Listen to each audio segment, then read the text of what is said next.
For years it walked beside me without a name. It didn't speak, didn't ask for anything, but it was always there, like a shadow that never touched the ground. It sat with me at the table, watched my silences, followed my gestures as if it knew all my rituals. I called it fatigue, melancholy, absence. But none of those names quite fit its weight. It was a pain without shape or story. And perhaps that's why it hurt more, because I never knew exactly where it lived. It showed up in the way I closed the curtains, in how I held back from the world, in the careful way I avoided being too much. I made myself small so it could fit inside me, and it did. Over time, it wasn't following me. I was following it. I learned to sleep with weight on my chest, to wake with silence in my gaze, to live with an invisible wall between me and the world. It wasn't sadness. It was something deeper, the sense of always being one step behind life, as if I had waited for something that never came and time had moved on without me.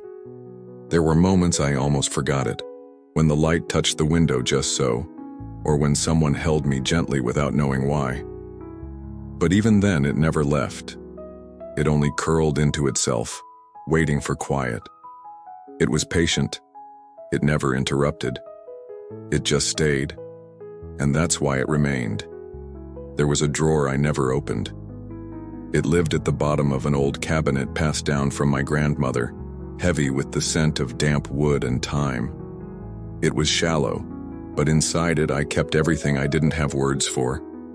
Photographs without frames, torn notes, broken trinkets I couldn't throw away. Every item was an unfinished memory, a feeling I never let myself feel all the way through, a thought abandoned mid-sentence. And every time I walked by it, I pretended not to notice what my soul had carefully hidden. One day, for no clear reason, I opened it. Not to organize, not to remember, just opened it. I sat on the floor, knees bent, and slowly took out the remains of what I'd stored without meaning to.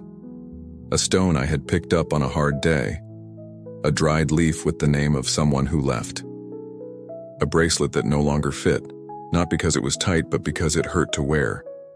And there was a piece of paper folded so many times it was nearly falling apart.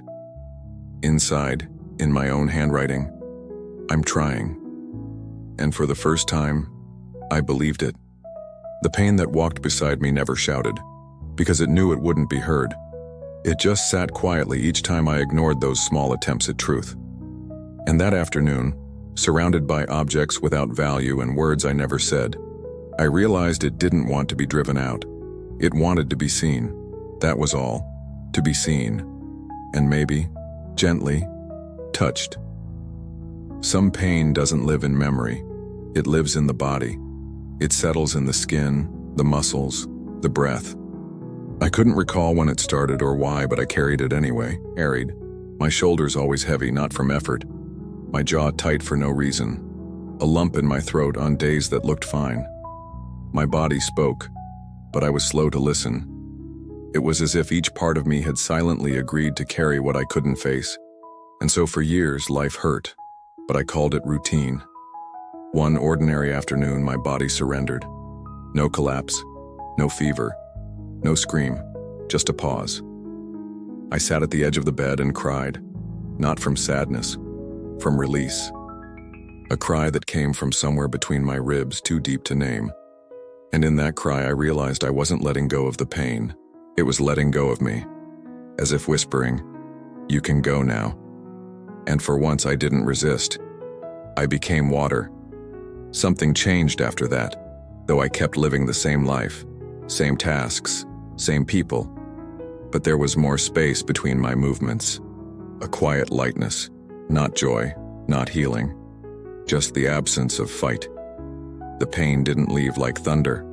It left like a bell in the distance, fading gently, until even the echo disappeared. There was a word that could have saved me, but I never spoke it. It was small, plain, almost unremarkable. But inside it was a door. I spent years standing before that door, too afraid to turn the handle. I talked about everything, the weather, work, other people, but never about me. I said I'm fine, like signing a blank letter. And the pain, always watching, stayed quiet every time I skipped the essential chapters of my own story. Because it knew.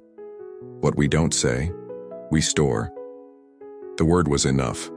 Not the kind spoken in anger or endings, it was a word of surrender. A soft declaration. I've carried this long enough. I've silenced myself in places where I needed to scream. I've waited where nothing was coming. I've made room for wounds that never asked to heal. It was an enough whispered in the mirror between breaths. And when I said it, something inside me nodded, as if a forgotten part looked up and said, finally.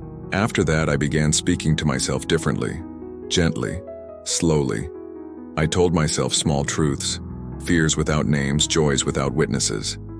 I realized the world didn't need to hear me. I did, because the pain that walked beside me wasn't voiceless. It was just a part of me that became shadow from too many years of being unheard. The hardest pain to let go of is the one that kept you alive, the one that gave structure when everything else was falling apart, the one that stood beside you when no one else did. Letting it go didn't feel like freedom. It felt like betrayal, like leaving behind a faithful companion who stayed through every storm. I was afraid to open my hand, not because it hurt to hold it, but because I didn't know what would remain without it. I didn't ask for help, not out of pride, but because I truly believed I couldn't. The pain had taught me it was mine to carry always, like a promise made in a childhood shadow, on a rainy day between walls full of unspoken things. When someone asked, "Do you need anything?" I smiled with empty eyes and said, "No, I'm fine." But I wasn't, I never was. What changed wasn't heroism. It was quiet exhaustion. One day I simply let it fall. I couldn't pretend anymore.